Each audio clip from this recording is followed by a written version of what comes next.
Hello, everybody. Welcome to another episode of the Politically Depressed podcast. As always, I'm your host, Eamon McAdam. Today's episode, which is the first for 2026, is a very, very special one. I sit and talk with the Palestinian writer Tarek Baconi, who recently released a book entitled Fire in Every Direction. The book is a memoir that tracks Baconi's upbringing as a queer Palestinian in Amman, as well as the personal process of his political awakening. I honestly can't recommend this book enough, and at least for me, it's incredibly relatable. The conversation we hold jumps right into it. We talk about our shared experience growing up queer in different Arab capitals and decades. Him in Amman in the 90s, me in Beirut in the 2000s. We talk about queer Arab identity, about the scholarship that exists on the subject, and the movements and communities that exist on the ground in our region. Ultimately, our conversation is grounded in a mutual understanding that queer liberation is inextricably tied to our collective liberation in the global south, but here in this conversation specifically in the Levant or bilad sham. I don't think you necessarily have to have read the book to follow this conversation, but I do recommend getting a hold of a copy if you're able to. I'll of course provide a link below for where you can buy a copy of the book.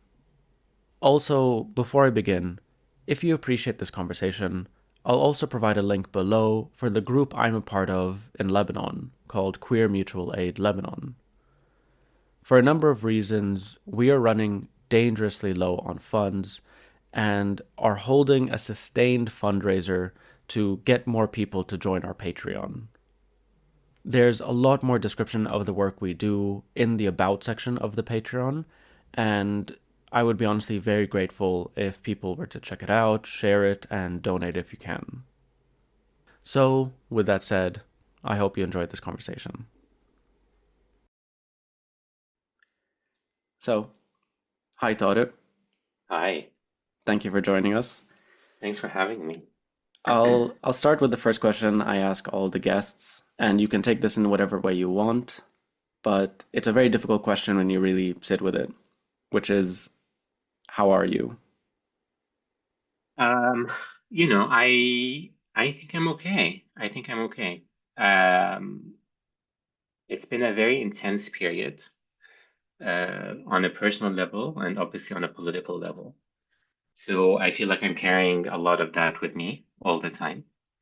And it's been an interesting period for me specifically because it's sort of this very personal, very vulnerable project that I've been living with for many years is sort of coming out into the world at a moment that I couldn't have imagined or anticipated.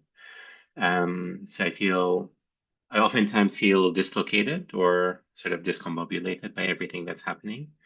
Um, Obviously, there's still a lot of grief and anger watching the news daily. I think that's just a reality that we're living in.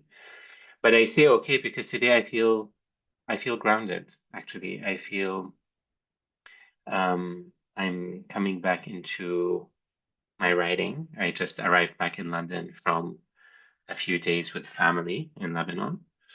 Um, and I'm coming back into my flow. So I'm okay, as good as can be. Yeah. I mean, especially the last week or so, it's been very difficult to follow everything that's happening globally, but also in our region. So I definitely get that, aside from the last 2 years. Um, but definitely, I also been experiencing this thing now, doing some of these projects and video essays, that it's sort of cathartic. I mean, for you, doubly so, because as you say in the book, it's been something that you've been writing almost your whole life that's finally come to fruition. But it does, I mean, grounding is a very interesting term, and it is cathartic, just feeling a bit, you know, with something very tangible. Mm. So the book, I want to say at the very first basis, thank you. Yeah, and like as a queer Arab, and I think I speak for a lot of queer Arabs, Amjad, thank you. It's a very intimate book. It's very vulnerable and it's very real in terms of I don't know, like some of the details that you share about your life, which again, some of them are just so relatable, and I think we'll talk a lot about some of those things. But it's also, yeah, how you connect it as well with the larger struggles. I mean, I've heard you say in another interview that queerness is a political thing for you, or like it's a part of a bigger political project. But again, it is just very personal. Like a lot of things you Hmm. share is just very, oof, Hmm. we talk about this. Whatever with my friends and everything, but this is, and it's a bit inspirational. Like when I read something like this, I think this is good, and it almost gives me strength and power to share some more stuff about myself that I otherwise wouldn't. Hmm. So I don't know. I guess what like as a first question, or like as I guess a second question, yeah, how has it been having this book out? How's the reception been for you? Hmm. I mean, first of all, to say that, or to hear you say that you feel like this gives you strength to say or to write what you might not otherwise have done, is a huge gift for me. Because, I think a big impetus of the book is to break silences that I felt I grew up within. And breaking silences isn't just by me uttering words, it's also by starting conversations and creating responses and having, debates and just creating space for some kind of rhetoric and narrative and emotions to bubble up. And so I love that this is your reaction, and I'm very grateful to hear that. Um, how has it been? Honestly, I'm not really sure. It's I've said this before, and I'll say it again. I'm actually a very private person. So writing this book in some ways is going against the grain. Rather, not writing the book, publishing the book is going against Mm, the grain. Writing the book was obviously very intuitive. It was something that I needed to do. This was a very emotional and very organic book for me to write. I embodied it and I lived it for many years. But publishing it is, in some ways, counterintuitive or paradoxical with who I am as a person. And so I was aware of it. It's not like I didn't know this was happening. And so I'm sitting with the aftermath of that. I'm feeling a huge amount of exposure, um, both good and bad, which I knew would happen. And I'm just trying to sit with that and not not allow it in, right? It's just the exposure is everything that I can't really control. It's mm, everything in the outside world that I don't really have a say in. I'm just trying to sit in the vulnerability and in the understanding of what this book was and why I needed to be vulnerable in this way. I don't think there was a way for me to write this book without being this vulnerable and mm, without sort of bringing someone into the intimacy of what I'm talking about. So I'm just trying to sit in that spirit and try to maintain everything outside of that, sort of behind a wall in a way. mm. No, yeah, I mean it's very. I actually think I don't know if you did this intentionally, but I did sense the privateness within the book as a whole.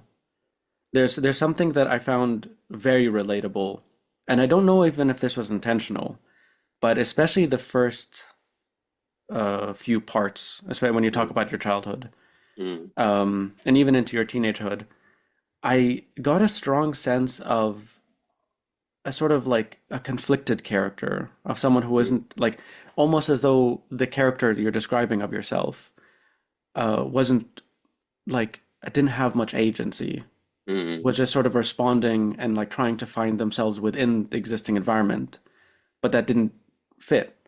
mm, And it only later on in the book that I really got a sense of who you were.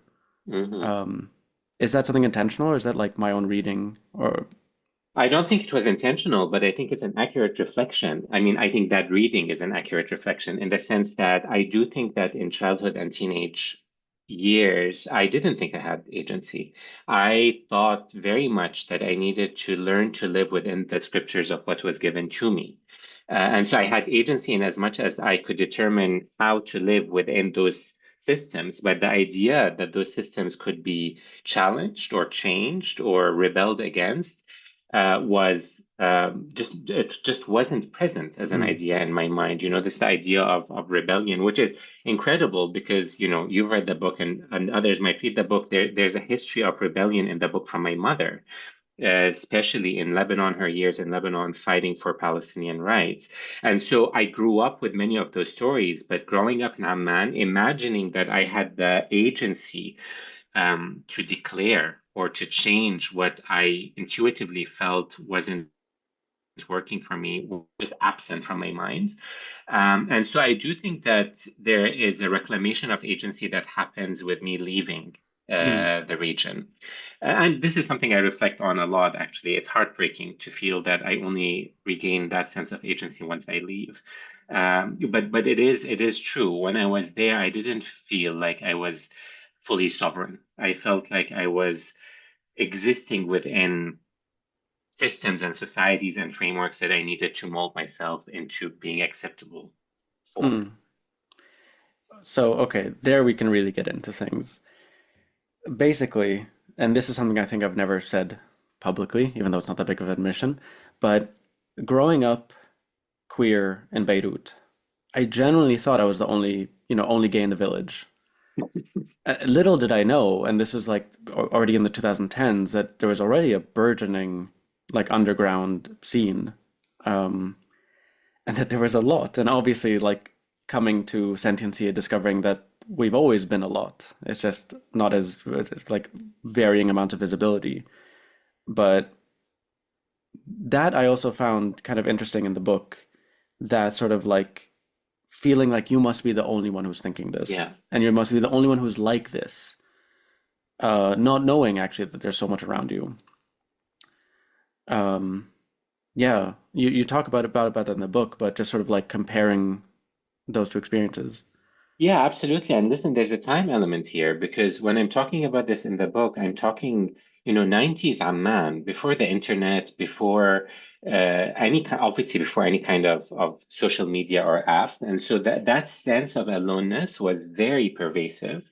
And I really did believe it. And not only did I believe that I was alone, I think that came later. Before, I believed that there was something fundamentally wrong, that I was Mm, misunderstanding how boys should act and be, that I'd sort of missed the memo, that there was something that the only option I had was to excise all of these impure thoughts from myself and my body and learn to exist as a quote unquote normal boy.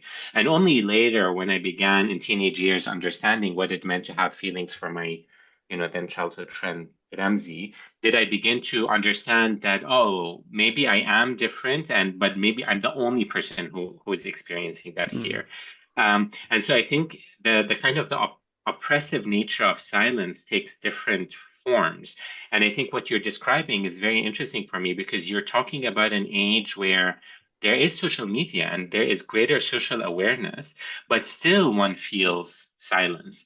Because what is not being talked about and why? And I think it's, as connected as people might be, as connected as our globe might be, I do think there are still bubbles of silence that are the product of social decisions about what not to say, what not to engage with, and I think the shattering of silence is that it's not necessarily about saying, "Oh, look, there are others like me."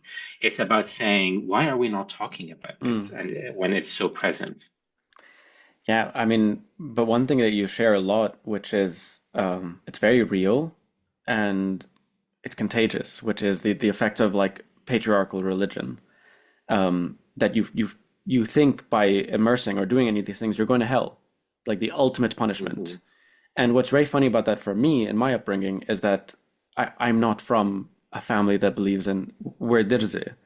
We don't believe in heaven or hell, but I'm surrounded by Muslims and Christians, all of whom have sort of told me that, like, oh, if you throw food away, you have to say Astaghfirullah al-Azim 5 times or you'll go to hell. And so I found myself terrified of sin and going to a hell my people don't believe in. Hmm. And so it was really funny reading your book, reflecting on your experience. I mean, in a very Christian household, where like that was a very present thing. Yes. Yes, I mean the idea of listen, there can always be a hell created for people like us. So I think Yeah. whatever your background is, there will be a hell created for us. But yeah, I mean, I think the idea, I don't know that it was necessarily the idea of a hell that was so present in my mind as much as it was the idea of a sin. You know, Mm. which is to say, it wasn't necessarily the punishment that was scaring me, but also the fact that I was sinning, that there was Mm. something that I was doing that was wrong, that there was a right way to be, and I wanted to be that. I wanted to be the right way of being. I did it. It's not that I had a fear of punishment. It's that I just had a desire to not be sinful, if that makes sense. Oh, wow. Okay. I genuinely can't understand that.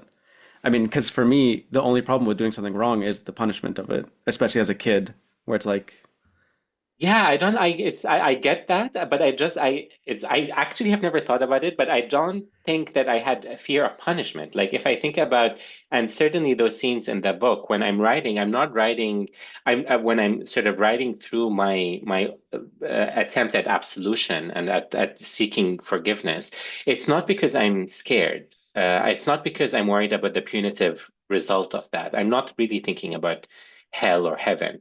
I think it's because I'm fearful of disappointing the people around me who know that what mm, I'm doing is wrong. And so I have this sort of sense of responsibility or obligation or guilt rather that I can't act in a certain way or I can't be a certain way because that's just not acceptable. there's one thing that you described in the book, though, that this is like one of the first things that I read that I was like, oh God, this is so much of something that I want to just like have, shared with you. Again, I think of writing as a form of communication, like I'm reading the book and you're talking to me and you're talking to everyone who's reading it. But is this admission of, or like it was almost like a confession of um like a kind of perversion, like a almost pre-sexual, whatever, like how I describe it, and I think it's very almost like universal for like mostly gay or like queer boys, which is as I describe it, this kind of I'll show you yours if you show me mine. Hmm. Because there's that fear of you cannot just openly say, hey, I want to do this thing and I want to try whatever. You have to balance it Hmm. and you can't admit it. But you Hmm. said a line that I found so powerful that you became, I think it was like you became a master manipulator to get to the Hmm. ends you want. Hmm. And I mean, I have experiences like that. And Hmm. I think so many people have experiences like that where it's that those early phases of like sort of, informal experimentation. Hmm. Um, and I just, again, thank you for that. But it's Hmm. also, that is something that I think I can't say universal. I never like talking universally, but like so many people I know experience this. Hmm. Um, Yeah, I mean, because I think that subconsciously and even to a level consciously, but not necessarily in a consciousness that's very aware, one is trying to create situations for experimentation and for better self-understanding. And so for me, it was a form of manipulation. It was a form of, there is a world in which I'm living. I'm clearly at odds with this world. I kind of need to manipulate some interaction with this boy or that boy to be able to experiment. I don't know that it's as aware as that, but I do think it is a form of manipulation. And I think what struck me when I was going through that um, process of writing, and especially when I was writing, so the book, as you know, is written specifically around a love story with my childhood friend Ramsey. And I'm talking about these sort of early instances of manipulation before I meet Ramsey, where I engage in sort of prepubescent sexual mm. exploration with friends or cousins or whatever. Um, and at some point, I'm writing through this and I'm reflecting on this theme of manipulation, and I'm wondering if actually I'm the one who's manipulating or I'm being manipulated. I And it's think, right, I mean, my reading of it is it's you're manipulating yourself. You're giving right, yourself almost like plausible deniability because if you create the situation and then you get them to say the things you want them to say, and it's almost like you've forsaken your agency so that it's not your doing. You right, know what I mean? right. Because You don't hold the responsibility for it. it's what happened, and Right. it's sort of gets messy because it ceases to be you're trying to do a thing, but you're Right. getting them to, again, like I'll show you yours if you show me mine. It's a Yeah, very yeah. nondescript sentence. Like it's not saying I want or whatever. Mm, But again, because I think one of the dilemmas that I still see with a lot of people is the kind of lack of acknowledgement of their own queerness. Like this is a big thing with gay men, specifically in Lebanon. Um, and I had this, I went through a very long phase of it. It's that like I like doing X and Y, but I'm not gay. You mm, know, I am not this person or whatever. Like I'm not, I mean, I'll just say it, like I'm not a fag. You know what I mean? mm, Like I'm not one mm, of those. I'm a mm, guy, I'm a man. mm, I just mm, happen to like this. And so that kind of like compartmentalization, mm, I think is partly a coping mechanism. mm, It can be very harmful. I've seen it definitely, especially in like the lack of solidarity between gay cis men struggles and the rest of the queer community, especially like trans yeah, women, yeah, um, like in the region. yeah. But I do see it that, like we're saying, like a kind of like a denying it to yourself, Mm. so that you still find a way. Yeah, literally, like, and I went through a phase of this, of almost like a homophobic homosexuality. Yeah, yeah, I get that, and I think it's not just that. I do think that homophobia is a big part of it, and so it's not to dismiss that, but it is also, in addition to that, just a form of toxic masculinity, and the way that we sort of understand masculinity, what it is to be a man today, and that's obviously not something that's limited or restricted to our region, but I'm speaking as someone who grew up in the region.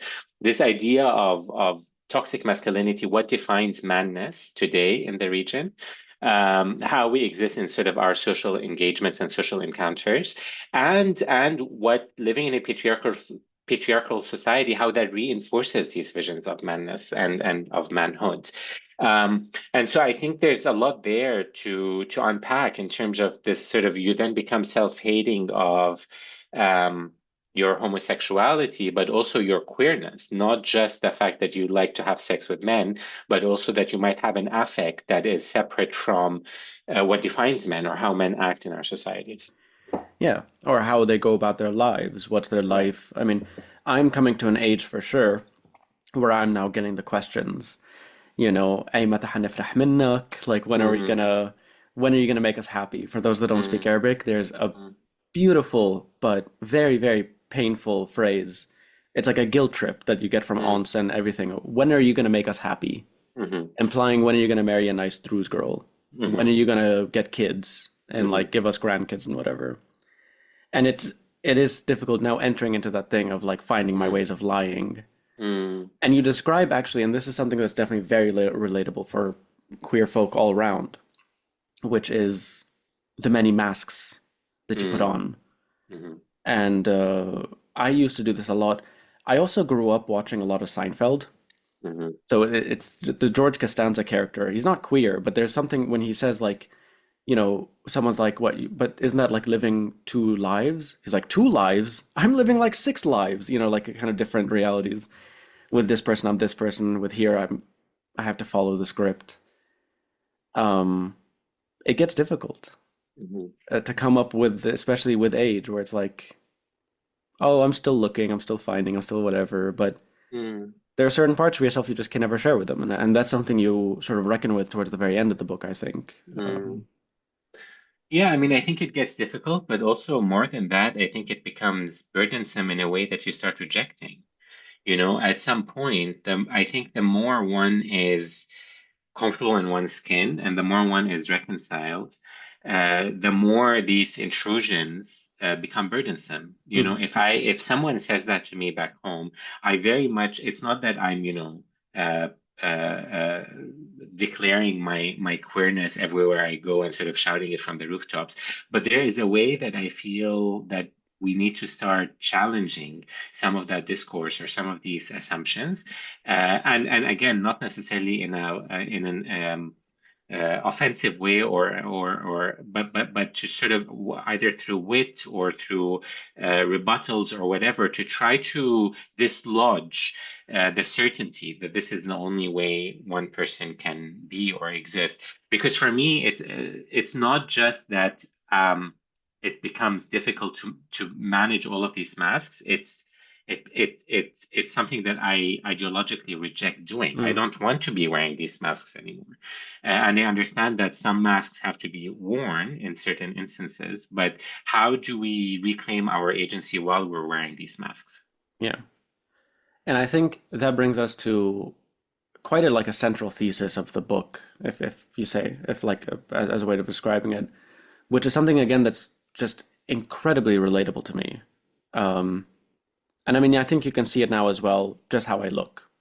Mm, So, which is basically this sort of like conflict between foreignness and queerness. mm, mm, There's this assumption, but also like it's a big thing, um, that queerness doesn't exist within our region, mhm, that it is an imported thing, mhm, and therefore whatever. And there is actually a history of this, but it's also really used by a lot of forces in the region. And what I have found, because I look foreign, but also because I have like a lot of foreign affects, I grew up really immersed, this accent doesn't come from anywhere.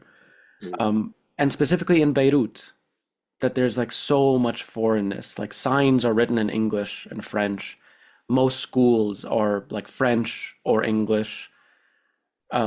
Especially those of the middle and upper classes. It's like you are raised in Lebanon in order to go abroad, mhm, to then go to the Gulf, to go to Europe, to go to the US.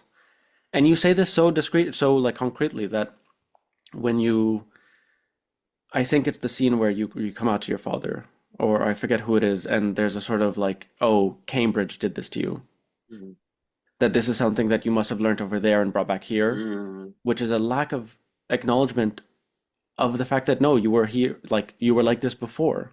That this mhm, is like while you were here mm, in the region, in Jordan, and that there is, of course, mhm, a history of queer people everywhere, like mhm, here specifically in the Arab region, or to be more specific, in the Levant. But that's been something that I find very difficult to navigate, which is rejecting the binary of it all, where it's one or the other. yeah. And there, when you talk about reclamation, reclaiming a queer Arab identity, a queer Arab way of being, wherein it's not just one, it's not mutually exclusive. It's not I'm queer despite my Arabness and I'm Arab despite my queerness. Mhm, But I find myself very much so constantly in spaces where I do have to choose one or the other. And I'll give mm, you a good example. Like when I'm back home, I was just in Lebanon, like in in order to pass as straight, I basically have to do the exact same things in order to pass as more Lebanese. mhm, In Arabic, I do have an accent, but also I look white, and also I stand in a kind of whatever way. Um, and so it's like lowering the voice, kind of like slouching a bit more, being a bit more like, masculine or whatever. It's almost hand in hand. mm, Like, but yeah, I see you dealing with that dilemma a lot, especially when in the part of the book when you leave Jordan and you're like, mm, fuck this place, mm, and fuck these backward people. But then when the later recognition of coming back, it's like, oh, I am of these people. mm. Um, yeah. Yeah, I mean, I struggle with these themes. I struggled a lot with these themes in the writing as well. Obviously, listen, it's a minefield for queer people who are from the region because of some of the things you've talked about, the history of colonialism and how contemporary homophobia um, manipulates that history in a particular way. And there's been really important work on this. I always think about the seminal book Desiring Arabs by Joseph Massad about this because it's sort of he I think is able to explain and explains very well how there was a certain level of queerness in the region, which is to say, men sleeping with men and other gender or sexual orientations, and the fluidity that existed within that was then completely co-opted by empire and by this sort of sense of what he calls the gay international, then projecting these labels of LGBTQ onto people in the region, and sort of his effort to say that actually we need to reclaim some kind of indigenous queerness. And I sort of completely understand the impetus of that sort of intellectual work and understand it while also feeling like it's insufficient, Mm, because we're growing up in the region in that mix. We're growing up in a world where there is still colonial baggage. We are part of a global conversation around LGBTQ plus, and there are homophobes who are using Massad's argument in order to reinforce the idea that we don't belong here if you come out as gay or lesbian. And so it's a bit of a minefield, and it's very difficult. This sort of, as you say, you play your Lebanese identity in the same way you play your queer identity. It's understanding that there's an affect, there's a performativity that's needed for you to exist, and it's never just your authentic self. And so I think, I grapple a lot with these identities, and in the book, and certainly in my life, I sort of get to the point where I reject the kind of splitting that's needed either of identities, which is to say queer and Arab or queer and Palestinian, or of geography, which is to say, London and diaspora as versus Palestinian, which is to say that we're all compromised in our identities. None of us are, this perfect expression of what a Palestinian is, or what is a Lebanese, or what a man is, for that mm, matter, or what a queer person is. And so, understanding that we're all grappling with the fluidity of identities and the fluidity of locations.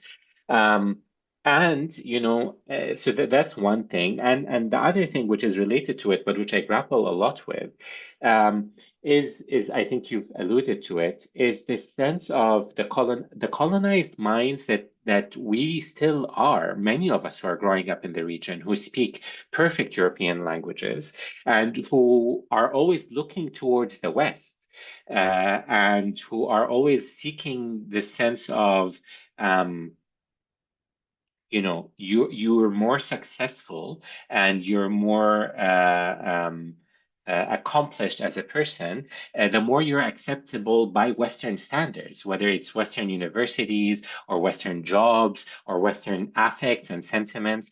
So there's this, the colonization of our minds is still so pervasive, and it's resulted in, I think, a degree of self-loathing that I really grapple with, and that the genocide in Gaza has brought to the fore in a way that is unprecedented, mm. because we're this realization that many are still turning to the West as the West is killing us actively, and showcasing that killing. And so I think there is this, and the book is written in English, so there's this real internal conflict about understanding our bodies and ourselves as products of colonialism, Mm. and what it means for us to want to reclaim indigeneity, whether it's through language or through politics or through affect and queerness, and how all of these things interplay. I mean, there's so much there. To me, obviously, Edward Said was like fundamental in my ability to deconstruct that binary, to reckon with there is no like pure pre-colonial identity, way of being. It's gone, and any attempt at not reclaiming it, but as in, I mean, he towards the end was talking a lot about like his issues with this sort of how the return to Islam became one of the biggest sort of things sweeping the region, really. And he riled against this because he was like, a part of it is like it doesn't exist anymore. Like we can't just jump back 500 years. Like what's happened's happened. But also the project of trying to bring it all back and like to return to a kind of requires a lot of violence, an immense amount of violence, and like also internal violence of rejecting. I mean, the fact that yes, English is the language I'm most fluent in and powerful in and whatever, and while I can acknowledge obviously that that's altered the way but I can't deny it. And there's like a kind of a denial of myself, and also like it's almost like a masochism. Um, and again, Beirut as a whole, the whole region. I mean, we can't just pretend, خلاص, Sykes-Picot didn't happen.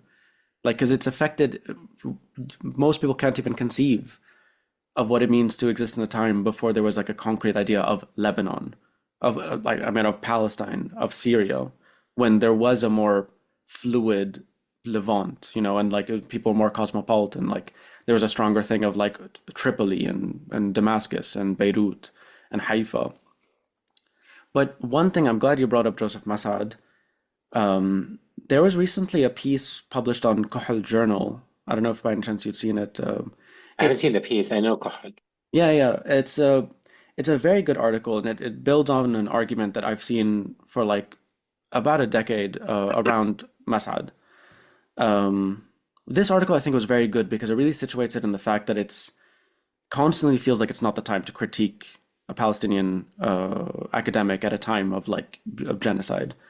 And the writer is very clear about the kind of like hesitation, but also the necessity, which is that the issue that I have and that I've seen with Masad's writings is that the scholarship is very good. The scholarship of the first part of the book of like these are um, sort of documentation of non-heteronormative sexual activities in the region that have always existed, and this is how the West would view it. But then I do take issue with the fact that how I read the second half of the book and what these critiques point to is that he says that there is evidence of non-heteronormative activities, but there's no evidence of non-heteronormative identities.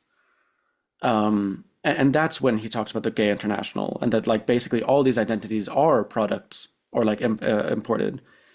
And while I don't have the scholarship in front of me to be like, no, look, in 1800 this guy was whatever, but yeah, I mean, like you said, it has been used against us in a kind of way where, I mean, I'll never forget. I mean, so many queer Arab martyrs, people that I consider martyrs, like Sarah Hijazi and Tariq. I hate that I forgot his name. Also Egyptian, also whatever. That we've had a lot, and there is a sort of blame put onto them, a victim blaming for doing this thing that's so ostentatious, that's so, like waving the gay flag. And on top of that, like at a concert, but on top of that, there is a very real present. I mean, I cannot deny, and it's very difficult to deal with this. The images of Israeli soldiers, genocidal soldiers, carrying the gay flag over the ruins of the buildings they've destroyed. It situates it in a very difficult thing where, like, we know this manipulation is happening. Pinkwashing is a hell of a thing. Whereas at the same time, sort of like reclaiming or like trying to claim an identity that is, if we can say, indigenous. Yeah, and I think, I think that in this way, I think Palestinians are at the forefront of showing how that kind of political reality and personal identity, that the two are completely dialectical. That Mm, there's no way for, and this is why, you started by saying, I said elsewhere that queerness is a political identity for me, and I think this is why. Because it's not just about my affect or my sexual orientation. It's actually about how I position myself as a Palestinian today who identifies as queer, is someone who is seeking return to their homeland. And so, in doing that, is saying not only am I indigenous, but also that identity belongs here and it is from here. And all of this language around pinkwashing, around the gay international, I understand how it works, but those are all parts of the systems that must be opposed and challenged and deconstructed in order for our full identities to be able to flourish and exist here. And so I think that interplay between the personal and the political, especially in the case of Palestine, I think becomes so clear. I mean, there's no way, forget queerness, there's no way to be Palestinian today without that being a statement, without that being a political sort of just reality that one inhabits. And so I think this is what also queerness is for me. And I think I try to make that case implicitly in the book, the sort of the way that queerness and Palestinian, I mean, I came to Palestine conceptually to understand Palestine and the struggle through queerness, through understanding this identity that's demonized and that's so provocative to many people that it's driven underground. And so to understand that interplay for me is fundamental in terms of thinking about what an indigenous queerness is. mm. Which is something that I think has become more of a thing that's like now we have your book, but also there have been books for the last like 10 years. Um, Elia Jahshani, Lebanese Jahshan, Jahshan. Elias Jahshan. Yes, Hassan. I mean, so like the queer Arab, Yeah, what's this it Arab is called? queer. This This Arab Arab's is queer, queer. this Arab, and then there's a second one coming out. But also, I love this book where it's like the queer Arab dictionary. Yeah, Marwan Qabour, Yeah, the queer Arab glossary. the queer Arab glossary, which I love because, and you talk about this in the book growing up, and this is exactly the kind of thing we're talking about in terms of that the seeming binary between foreignness and queerness, which is that growing up, the two words I knew for gay in Arabic were either lute, which is like fag, or pshad, which is like so formal, and you only really see it in the subtitles of films, which I think is kind of like queer, like weird, in that kind of It's like like original deviance, no? deviant, exactly. Yeah. Um, and so then if you want to say whatever in a way that's not offensive to yourself, you would say, I'm gay. But then even that betrays or like feels like it betrays a kind Exactly. of like, and so then reclaiming some of this language. And some of them I think we're still working out. My favorite example of this is there's this word translation or like use for drag shows. Um, do you know what people call drag shows, like especially in Beirut? So it's a thing. It's fan jar, النجار. jar, which is like literally a translation of drag, Hmm. which feels good, but also again in that way where it's a literal translation, Mm. where we have our own traditions of drag. Obviously, it's not described as drag. Some of the biggest like celebrities in Lebanon are functionally drag artists. Who is the Ferrali? What's this guy's name? Um, something Ferrali. Bassam Ferrali. Do you know him? No. He's on national TV. He's been around for like 20 something years, but he goes on and he does Feyruz or he Mm. does Sabah, and he's dressed Hmm. fully in drag. And it's Hmm. this same audience, same header, love it, but Hmm. because it's not combined with this kind of political whatever. Um, but I find that very funny, but also good. And like there is like a concerted now new, like newish, but like really burgeoning queer feminism from the region.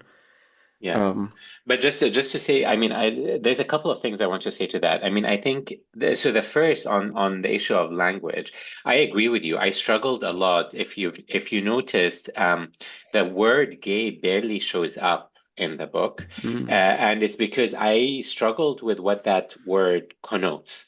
And growing up, I understood that that's probably the closest sort of articulation of what it was that I was feeling, but I was so repulsed by the idea of the word and by its foreignness, mm, that it really didn't feel like it was a language that I could hold on to. And I think, there's a lot of work, as you say, that's sort of trying to reclaim language. Also in Palestine, and Qaus, it puts out language of mm, query to say, so it's, as you say, it's a literal or transliteral translation of Western discourse, but imbuing it with a politics that is more representative of our politics. But there is obviously the language of mythly and other ways of talking about same-sex attraction that's starting to become more prevalent in everyday discourse. So it's really the language element, I think, is the landscape against which all of the things we're talking about, colonialism, the sort of East-West divide, some of the ways we're still internally colonized, all of these is playing out in language, and I think it's really interesting. But the second thing I want to talk about is this thing, the drag artist that everyone's clapping for. I mean, I think, there's this thing where, and in some ways, actually, this is what Masad is also saying, which is that sometimes the thing itself doesn't matter. It's the claiming of the thing that matters. So if Bassam comes out and says, I'm gay, I don't know if they are or not, but whatever. sure. But Mm, imagine a scenario where they came out and said, I'm gay. That would be a problem. But the fact that they are just in drag and sort of uh, portraying and showcasing an affect that's queer is not a problem if no one's identifying it as such or talking about it. And I think this is where, sometimes there's a well-intentioned demand or expectation that, you know what, you can just sit in those unspoken silences. We accept you, just don't demand recognition. mm, And I think there's something that for us as queer folk in the region, we really have to think about, and we went back to, one of the things that you were talking about, playing your Lebanese identity. How far do we push that? And is it okay actually to sit like, because if I'm there's a counter argument that's to say you don't need to proclaim your queerness. Actually, if you're able to live your life, there's no need for that kind of acceptance, and you sort of accept the culture you're in, and which I sometimes abide by, but there's the flip side of that, which is that it's very violent and oppressive. And so how, as queer folks, we're constantly navigating that dual reality. Mm. I have one of my favorite stories that I want to share with you Hmm. because it's perfectly sums up some of these things, I think. A few years ago, I was at a friend's wedding in Beirut. Well, it was in the mountains. Um, and I was on the table. She's a journalist, so she has a lot of friends who are like foreign, and so I was sitting with them. She was marrying quite a conservative man, and his family was like visibly much more conservative than hers. And at a certain point, when the dancing started, the music that we had eaten and whatever, I found myself dancing, and I was a bit. There was like alcohol being passed under the table because it was a dry wedding, and I found myself dancing kind of uninhibitedly. And when I dance, the only way that I can really enjoy it is a bit shar'i. It's more relegated for like women. And I found myself doing these moves that I was like not realizing I shouldn't. But then I got a lot of these women coming up to me, like veiled women, like egging me on. I mean, egging me on in a good way, like yalla ala ala. And so I found myself having the time of my life, and then getting passed around. And at some point, they started talking to me in English, like higher, higher. And I started realizing, like, oh, they're having fun with me. Like, they're not at my expense. They're enjoying this moment. I'm enjoying it with them. All the while, they don't know I'm Lebanese. Hmm. And because they don't know I'm Lebanese, because they think I'm foreign, they're accepting this very ostentatious gay, Hmm. guy doing hip movements and like shoulder movements and the like. And my favorite moments was sometimes I would pass around with some of the guys, and the guys would do this sort of like, you know, and some of them were quite cute. And it was this kind of thing of like, I'm getting away with this. Right. But it's great. But again, what happened at the very end afterwards, and these women loved me. I kept trying to sit down and take a break. They're like, no, no, no, come back, come back. At the end of the party, as I'm leaving, the music dies down. Some of these women come up to me and ask me, so where are you from? And I start telling them like, أنا لبناني. And they're like, huh? I'm like, أنا لبناني. بعرف إنه I know I look foreign, but I'm like, their face changed completely. Yeah. There was a kind of like, oh, Yeah.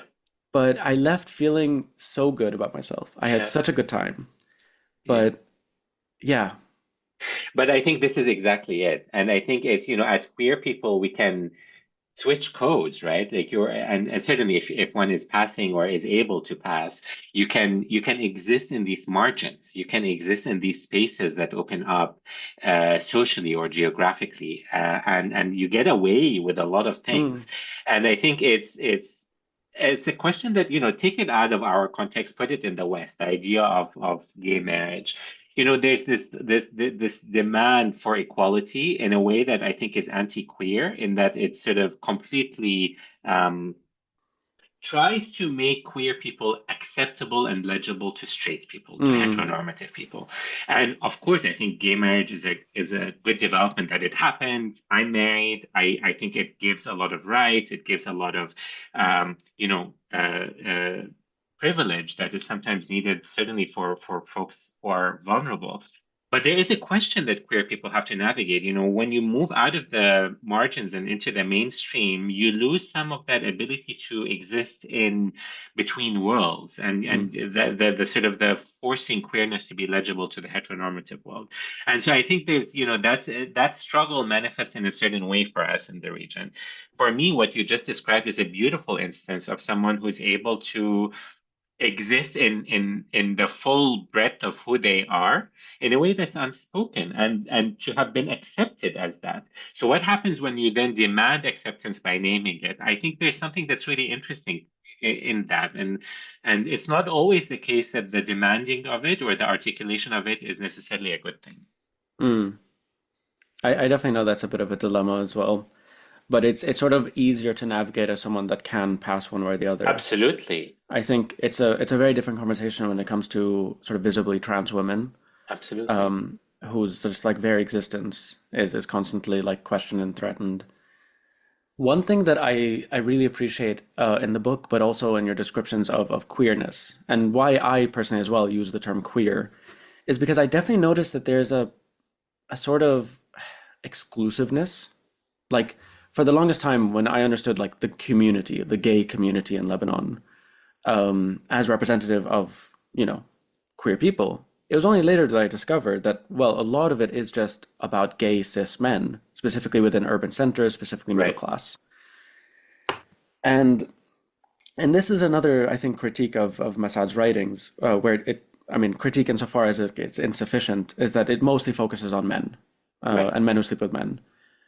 Um, but especially in the last few years of my life, getting to know many more lesbians, many more queer folk, trans people, um, it's it's interesting in the way where, hey, sort of like remove myself a bit from myself, that I am not at the center of the struggle. Obviously, like I have a lot of privileges, but it takes a lot of also learning and acknowledging that when we talk about queerness, and especially when we think of queerness as a political project, when we think of queerness as community building, as like working together and standing in solidarity with everybody, especially people who are subjugated under patriarchy, um, that yeah, it takes a lot of sort of like learning and unlearning. Um, and so this is something that I've definitely had to reckon with a lot, where it's like, again, so like one thing that's been happening a lot in Lebanon in terms of the queer community is like the rise of this one group called Jnud al-Rab. Have you heard of these people? No. Soldiers of God. They're Christian extremists, is in predominantly Christian areas of Beirut, and they basically do two things. They're like a neighborhood watchdogs. They attack Syrian refugees and they attack queer folk, like queer people. Mm-hmm. Famous, like 2 years ago or something, they attacked a drag show um, in S3E1. And so yeah, there's instances where it's just like the more visible you are. Like it's not even a question of Yes. like proclaiming or acknowledge or like asking for Absolutely. recognition, but sort of, and again, like Yeah. yeah, No, but I think this is why it's so important to, that's why I think that the silence is oppressive. I mean, I think it allows people who are able to pass a certain degree of um, leeway and a certain privilege in terms of saying when they declare and if they declare. But the silence itself is oppressive, precisely for the reasons that you say, which is that some people can't pass. And some yeah. people are more vulnerable as a result of that. And what does that mean to be seen and known without you having agency to hide? I mean, I think in many ways it's the privilege of hiding. I was able to hide. I mean, to a certain degree, because I also think that I have an affect that is not necessarily as masculine as sort of my straight counterparts back home. But so, but to a certain degree, I have the privilege of hiding. And what happens if that's not the case? So I think the silence itself is oppressive, and so I think it has to be challenged in ways that are productive. And how that dance routine that you had with your dance partners, that challenged something. Even if you said you saying something at the end is challenging something. So it's just thinking about the how and the when, I think. Mm. No, and you do talk about this a lot in the book, and I really appreciate it. I think like existing within the shadows. Yeah, But yeah, like you say, a part of it is there's a privilege of having shadows of almost, course, which is of course. which I think is hard for people to reckon, where it's like there are certain privileges you have that others don't. And so Yes. part of my work at Queer Mutual Aid Lebanon, and part of what we do, like one thing I keep saying over and over again is one of the like if not one of if not the biggest struggle for queer people in Lebanon is houselessness. Hmm. Is is they have no money because they're Hmm. not allowed to work in places, and because the work that is allowed to them is so either minimal or like criminalized. And so most of the work we do a lot of stuff, but is just literally helping queer and trans people get housing and Yeah. medicine and Yes. food. And it's the same case when, like, similarly, whenever anybody talks about homophobia in Palestinian society, where it's like, I mean, I have very little tolerance for this argument, where it's like, you are far, far, far, far more likely to be killed in Palestine as a queer person by an Israeli bomb, by Israeli siege tactics, and this is the same case for Lebanon. If we just acknowledge that there are queer people everywhere and these bombs Hmm. do not discriminate, I mean Hmm. that's a ridiculous thing to say. And so yeah, like you're saying, like this part of the struggle for queer liberation is the same struggle against occupation and is against imperialism and it is against, in our case, sectarianism and capitalism. These are not separable things. Like it's again why part of the thing we don't do is advocacy because we don't think at the moment visibility is the thing.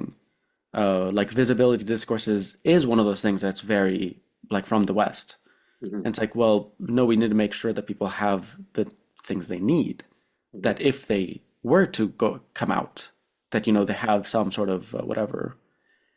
But it's also very, I mean, class based, obviously, because Of course. like I'm saying, like the affordability of the shadows, a lot of people don't have this. And so you have cases, I mean, there's this very infamous case in Egypt, like 52 men, and this boat. We've had cases in Lebanon of cinemas. And so it's like this is why when I think of queerness, I cannot think of it in any other way other than intersectionally. Mhm.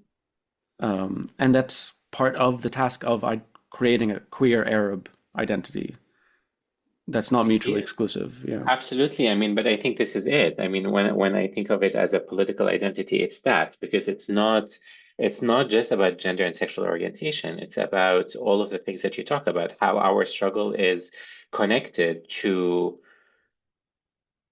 all of the struggles you talked about, the patriarchy, racialized capitalism, imperialism, Zionism in the case of Palestine, and not just in the case of Palestine as well. And so I think it's a way of stitching queer people into the consciousness of everyone to understand that we're not apart. We're not a people apart. We are a people from within, and we're sharing the same struggles. We might have our own needs or our own vulnerabilities or our own challenges, but it's the same struggle.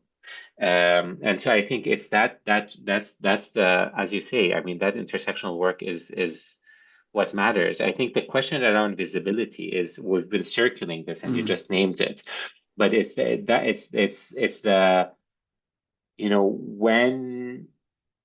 when and does one start pushing for visibility? And I'm not always sure that I agree with you. I do think that's often a Western implant, and I'm not always sure that we have that right because sometimes it's not just about visibility and acknowledgement, it's all the other needs that you've talked about. And often when the conversation gets skewed towards specifically cis gay men, it becomes about visibility to the detriment of everything else. And I Mm. think understanding actually the power of invisibility and the power Yeah. of existing in the shadows in order to push forward a struggle that is more intersectional, I think is much more powerful. No, 100%. And like I say this as like acknowledgement that there is a discussion about this. Like not that Yes, this is like the thing and like everyone no. agrees, but there is definitely something about some of these LGBTQ plus NGOs in Lebanon that do advocacy and like more visibility. But the problem is then some of that visibility creates a backlash for Mm, certain people that then those same NGOs do not support. mm, That they have salaries, that they can go back to their homes, they may be able to travel. But there are so many people for whom they'd face this backlash and reach out to these same NGOs and not get the support of like, there's an increased homophobia, whatever. And so it's right. like, it is a balance. Yeah, it's a balance, and I think it's also an issue of time and when. These it's not a one size fits all. These are fluid realities. When do we advocate? When do we take a back seat and protect?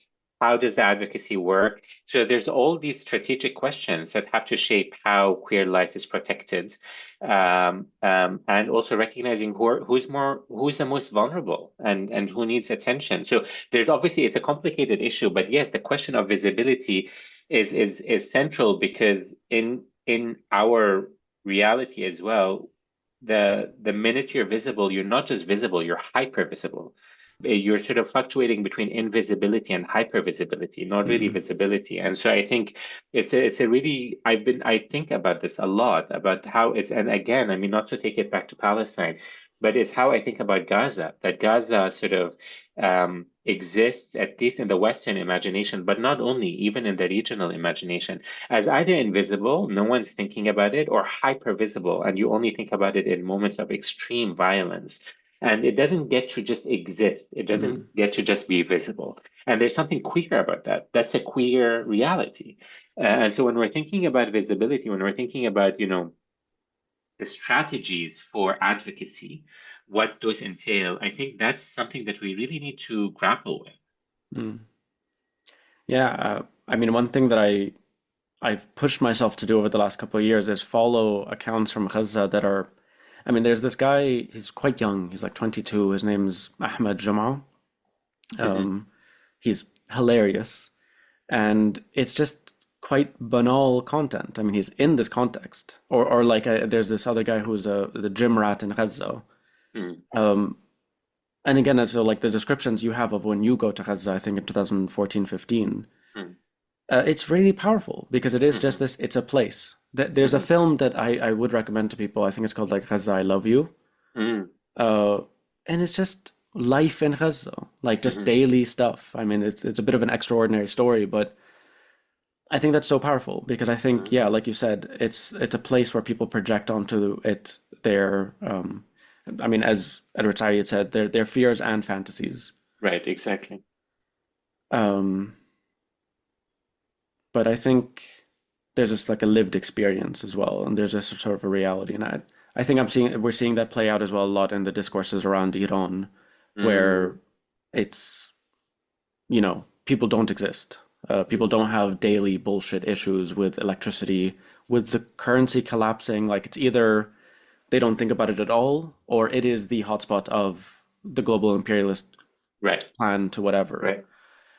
Um, but yeah, I think I think we're wrapping up there.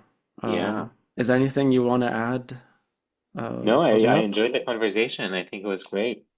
No, I really enjoyed it. I mean, I knew it was going to be a great conversation as I was reading the book. There's a lot I'm of stuff glad. we didn't. Mm. There's a lot of I was stuff just we gonna say didn't. I'm glad you enjoyed it. Oh no, of course I did. But oh, the book or the conversation? The book. Oh, okay, yeah. I was gonna say there's just a lot of stuff we didn't hit up on. One, for instance, is that I did live in London as well for a couple of years, Oh. but I hated it. Mm. And so I was just loving reading this kind of like opposite experience of it all. Yeah, I Uh, mean, London is a complicated place. I love it and I hate it. I love it. I joke that I love it as long as I can leave it. Interesting. Yeah, I mean, I don't know. My experience of it being there was just like, I'm never going to be able to leave and I'm just going to die struggling in a gutter. It just, everything felt so, I mean, capitalist, but like kind of intense and fast moving. And I don't It is know. intense and fast moving. It's an intense city, but I've been here a long time. I've acclimatized.